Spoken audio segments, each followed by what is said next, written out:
வணக்கம் அன்பு உள்ளங்கள். இன்றைய முரசம் உங்கள் செவிகளுக்கு என் குரலில் அகங்காரம் அழிய கவிஞர் தயாளனி சிவநாதன் அவர்களின் சிந்தனை. மனத்திலே அன்பை விதைத்து மனக்கும் மலராகி திகழ்ந்தால் அனைத்து சொந்தமும் நமக்கு அருகில் துணையாக இருக்கும். கணக்கும் அகங்காரம் விலக்கு காலமெல்லாம் இன்னும் மொழியாகி வனமும் மனப்பாகி என்றும் வாழ்வு வளமாகி விடுகிறது.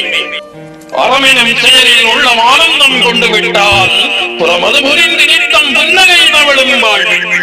நிறமதை மாற்றும் மாந்தர் நிழலை நாடி சென்றால் சிறகினை இழந்து நீயும் சிறுதரை பாதை போவாய். சிலையை சிரிக்கும் சிற்றி சிந்தனை ஓட்டம் பாரியில் கலந்திடும் கற்கள் விலக்கி கருத்தினில் பொறித்த ஓவியம். நிலைத்திட காடும் வண்ணம் நெஞ்சினில் கொண்ட ஊர்தி மலைத்திட வைக்கும் மாண்பு மதிப்பினில் ஏற்றம் வருவி.